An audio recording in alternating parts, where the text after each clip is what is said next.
Salam əziz izləyicilər. Görürsünüz ki, Tynix TX68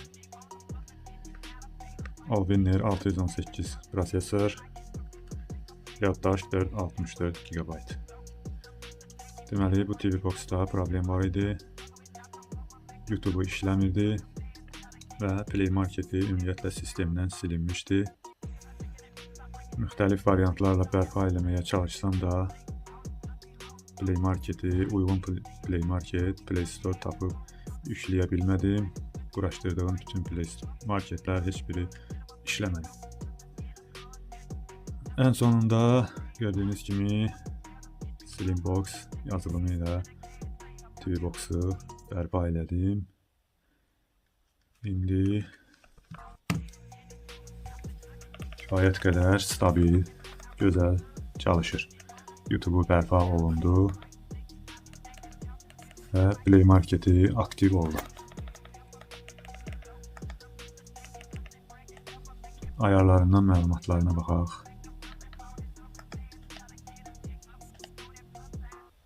Slimbox ATV Android 12, ATV 12 sistem TX68, Android 12,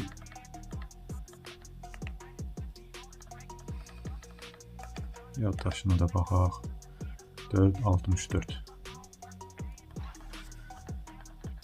Slimbox yazılımını digər videolarımda da göstərmişəm. Slimbox'un ayarlarını təkrar olaraq yenidən göstərmirəm. İlkin olaraq istədim ki, öz zavod yazılımında qalsın, öz zavod yazılımında işləsin. Çünki kifayət qədər yeni yazılım versiyası var. Amma yenə də müxtəlif problemlər çıxdı. Yazılımı Slimbox yazılımına çevirməyi qərara gəldim və doğru da eləmişəm təbii ki. Hal-hazırda heç bir problem olmadan işləyir.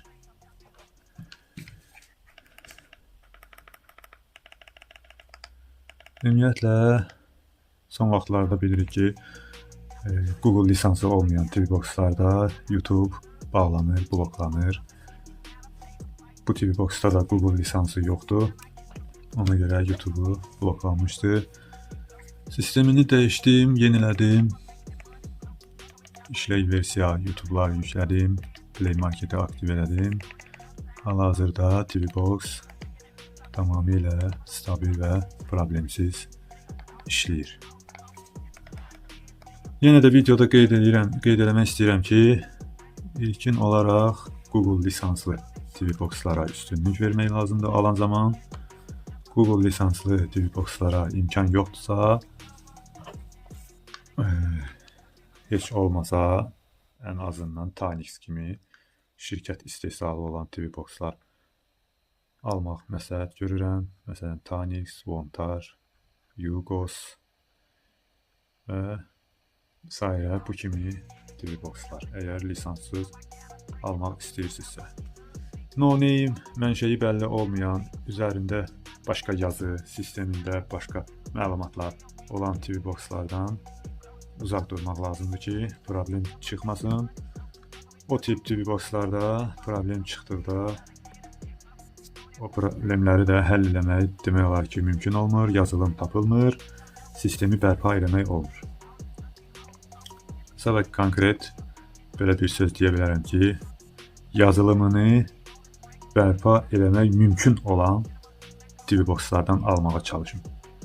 Belə olduqda sistem çöksə də, pozulsa da, hər hansı bir problemlər yaransa da proqram təminatında onun rəsmi dəstəyi olduğuna görə biz onu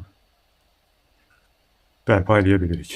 Məsələn, gördüyünüz bu Tynix TX68 üçün şirkət hətta Android 14 yenilənməsi verib. Amma mən Android 14'i yeniləmək istəmədim, çünki ola bilsin ki, bu prosesora, bu sistemə Android 14 ağır olsun, yəni işləməsində problemlər yaransın. Ola bilsin ki, deyirəm, çünki əmin deyiləm. Yəni Android 14 ağır bir sistemdir təbii ki. Belə bir prosesora məncə Slimbox ən optimal variantdır. Bu arada kanalıma abunə olun, videolarımı izləyin, bəyənmələri çoxaldın ki, məndə də video çəkməyə həvəs yaransın. YouTube alqoritmikaya uyğun olaraq çox bəyənmə olduqca YouTube mənim videolarımı çox insanın qarşısına çıxarır. Yenə də sonunda deyirəm ki, izləmədə qalın, abunə olun, bəyənməyi unutmayın. Növbəti videolarda görüşək.